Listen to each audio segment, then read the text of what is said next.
Breaking down the big news in Australian MMA right now. Ladies and gentlemen, this is your main event. Live from HBF Stadium Festival Hall. Melbourne Pavilion. Not even backstage, we're literally outside. Was that the best fight card in Australian MMA history? Call me crazy, but make sure you call me when I'm right. Be good if the Aussie MMA Instagram page would give us a bit of glow up because... Welcome everyone to the Australian MMA podcast. I'm your host, Mitch Tinley. Now, geez, it's moving and shaking in the Australian MMA world. First off, sad news, our boy Steve Erceg going down to Brandon Moreno in Mexico City. What a wild ride for Steve Erceg. I mean, he will be back, but imagine starting a UFC career 3-0, bursting onto the scene, and then on a 3-fight skid, all within like 2 years. This is ridiculous. The real highs and lows of it. But Erceg's an absolute stud, an even better bloke. So without a doubt, he will be back. Guys, coming up, fights to look forward to in the UFC. Of course, we've got Jack Della taking on Belal Muhammad. They will be... It'll be Jack's crowning moment, I'll tell you that. I bet my life savings that he will beat Belal Muhammad, who is amazing.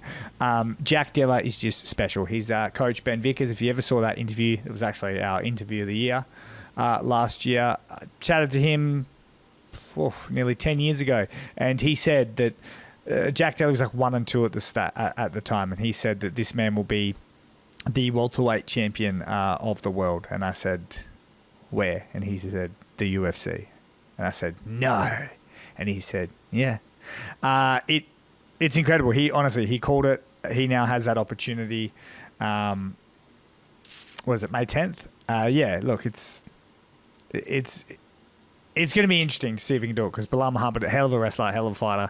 The fans seem to hate him. The fans seem to love Jack. So who knows? But that one is coming. Of course, we've got Alex Volkanovski as well, trying to reclaim the UFC Featherweight Championship against Diego Lopez. Man, this one could go either way. I think Volk will get to kind of win the belt. Maybe one more fight right off into the sunset. I really do. It's about that time. But there is that 35-year-old curse, they say, that no one over the age of 35, 170 pounds and under, has ever become a UFC world champion. So keep that one sort of there. But Jack Della and Alex Volkanovski have been doing some training together along with Craig Jones. I think the great Adam Jones was there as well. But a bit of an Adelaidean jiu-jitsu legend himself, also known as Craig Jones' brother. He was there. It was just a whole bunch of guys kind of doing work. It was great to see Jack Della and Alex Volkanovski doing work. Also on that card, one of our Anzac brethrens, Navajo Sterling. He is pipped for a huge year. If you don't know Navajo, I really do think he is like the LeBron James to the Michael Jordan of Israel Adesanya.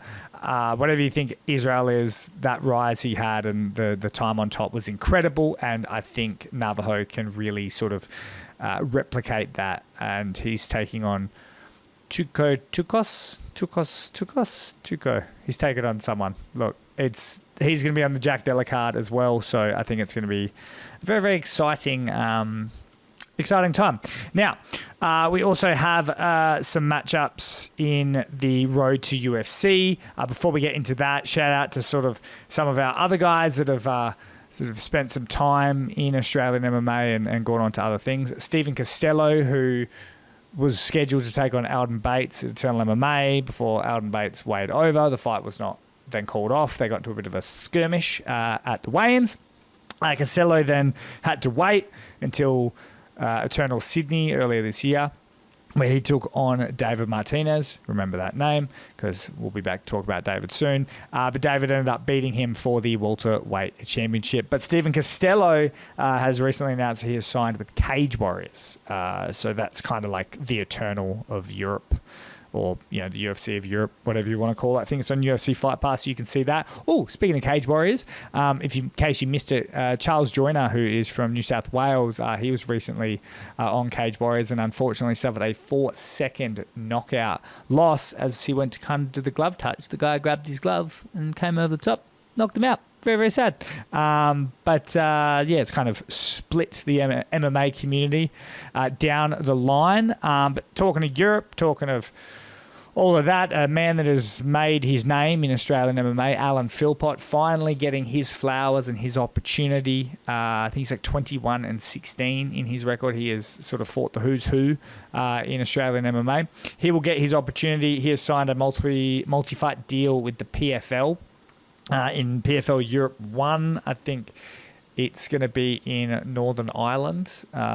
So Alan will get to kind of fight in front of his home crowd because he is Irish, but he spent a lot of his time with the Australians public. So, also, speaking of Alan Philpott, his close friend and obviously a good friend of the show, Josh Kulabau, who was unfortunately cut by the UFC not too long ago. He had, I think, even a submission match against former UFC veteran Richie Walsh, which was he won, which is very good. But Josh Kulabau made a post recently basically sort of saying he's going to sort of step away from MMA competitively for the foreseeable future. So I don't know if that's an official sort of retirement, but that's what I took from that, is that he's just kind of going to be chilling, training, maybe moving to the next phase of life because probably doesn't want to do the regional scene. But who knows? So stay tuned with that. But the major news, of course, is the road to UFC, and everyone was talking about who was going to be on the contender series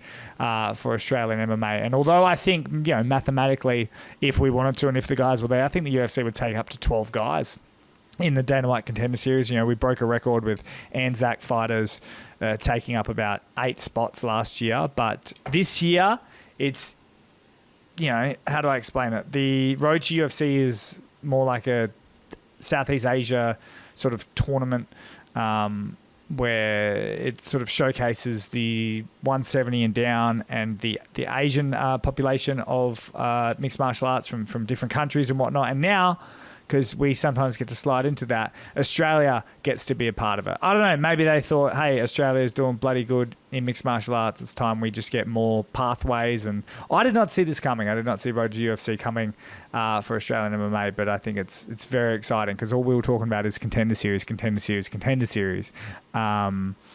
the Road to UFC is like the Timu contender series. And I don't mean that disrespectfully. It's just sort of like, we've had fights, guys have fought in there before. Quillan Southfield obviously went on to do great things. Lisa Kiriaki, Sean Etchell has fought in there before. All former Australian MMA regional champions. And they were kind of just showcase fights. Quillan Southfield actually didn't even end up getting his fight. His opponent got moved because another guy missed weight. It was a whole debacle. But yeah, now we're actually in the tournament. Which is really good, and it's sort of a win and advance type thing, and the winner sort of gets a UFC contract.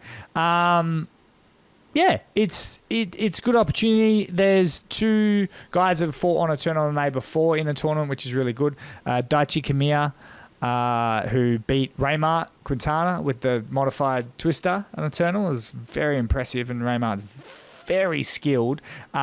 He's Japanese. He's in there. Kuya Ito, who is the Eternal MMA bantamweight champion, he's in the tournament as well. Also from Japan. Also went on to win another Japanese belt. Very, very talented. You might remember him. He took on Rod Costa. Eternal MMA. I still think Rod Costa won that fight. But yeah, Kuya, just amazing. So Eternal MMA champion from another country, getting into the UFC. It just kind of makes Eternal feel good about bringing in international, because it's always iffy with promotions that bring in internationals. You're always like, I'm not sure who they are or how good they are, and I feel like this solidifies the promotion of bringing in 2 internationals in recently that have ended up essentially getting signed light to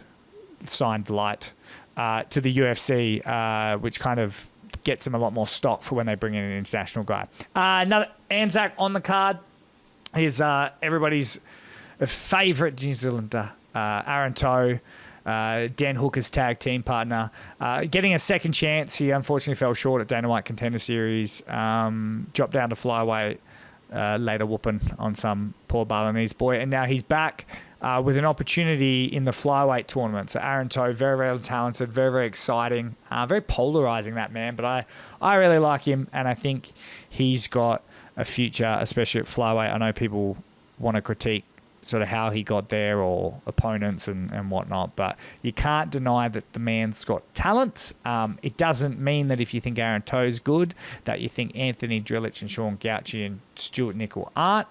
I think we're at a level now where we're going to see our top 4 or 5 guys go into the UFC, which I find kind of sad for regional Australian MMA. It's good because there's a lot of opportunity for guys to step up, but man, it feels like so many of these places are getting like our talent's getting butchered, which, is what you want, because we'd much rather have them all, moving on. It's like when your kids move out, you're sad, but if they're 40 and still living at home, it's a bit weird.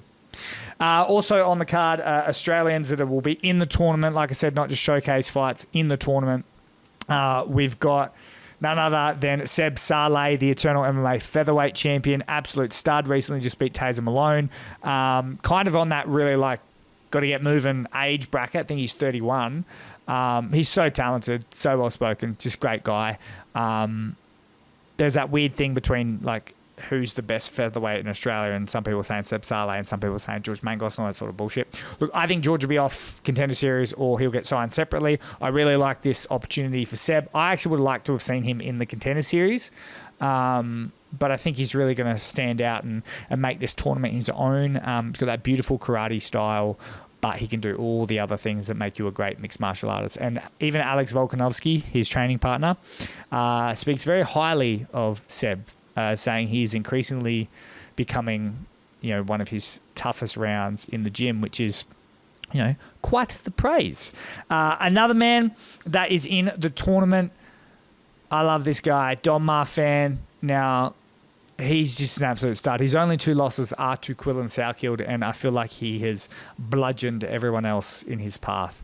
I really do think if there was no Quillan Salkeld, he very well could have been the Eternal MMA lightweight champion bloody twice. So I think that's a great opportunity. I do feel for Harry Webb, who is the Eternal MMA lightweight champion, not getting his opportunity, and probably won't this year, depending on recovery, because I'm not hearing good things, even though if anyone can come back from that fight of the year, it's definitely him. And when Harry is back on 2 feet and sort of ready to fight again, and get hit and whatnot, I think it's going to be like the summer of Webb, maybe in the later part of the year, heading into early next year. I think we will all be talking about how much of a superstar Harry Webb will be. But shout out to Don Marfan, the great Team Compton. He's just violent, man. Don Marfan is super good. I think he's going to go really well, and I think he's going to surprise a lot of you. If you don't know who Don Marfan is, he is probably one of the only few fighters that can take a fight to the ground and make it extremely entertaining because it is so incredibly violent. Brings me on to the next man who's in the tournament. I could not be happier. Now, I'm assuming the way this tournament is, I'm not the best with the road to UFC, so I've probably gotten some things wrong. But I would imagine that, if all our boys win, they're eventually going to have to fight each other in a very Drillich-Gauci Contender Series style matchup, which I'm not looking forward to. But a man I am looking forward to finally getting his opportunity, just scratching and clawing and not saying no, Jack Becker. Bloody brings a tear to my eye. To see him finally get his opportunity. No one has deserved it. He was, we talk about Mangos and Webb and Salkeld and Haddon. Jack Becker was that a little while ago, 5, 6, 7, probably even 10 years ago. Jack Becker was that 5-0 stud that everyone was saying he's going to make it. And if the UFC respected Australia like they do now, Jack Becker would already be 5 or 6 years into his UFC career. Bloody deserves it. Broke his leg. Not too many men walking the face of the planet would ever walk that way again after that leg break. Horrific leg break against Aiden Aguilera. The fact that Jack Becker has come back to just be a normal athlete is astounding, let alone an elite one that is on the verge of collecting a UFC contract. So very, very proud of Jack Becker for what it's worth. And I can't wait to see, decades of preparation on display. So that's going to be very good as well. So Another fight to round out that road to UFC. I'm hearing rumours, haven't had confirmation yet on this, but I do believe David Martinez, the smiling assassin, because in a weird way I kind of feel for him as well, because if he was back at lightweight and didn't miss weight all those times and have to move to welterweight, he would be in this tournament, like 100%. So it's kind of sad. I mean, I know he did it to himself. Like, relax. I know he's a welterweight champion as well, and he just sparked Costello, who's in Cage Warriors now. Like Martinez is good and can fight anyone and beat anyone.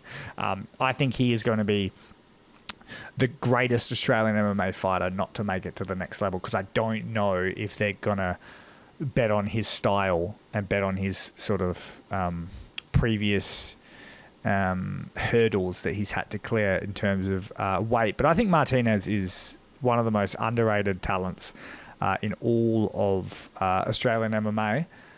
But yeah, he's I'm hearing wind, or I don't know if it's officially confirmed, but he'll be doing sort of like a showcase fight, like I mentioned earlier. So Martinez also on the card. So guys, I mean, what a time. All this news got dropped about, half a week ago.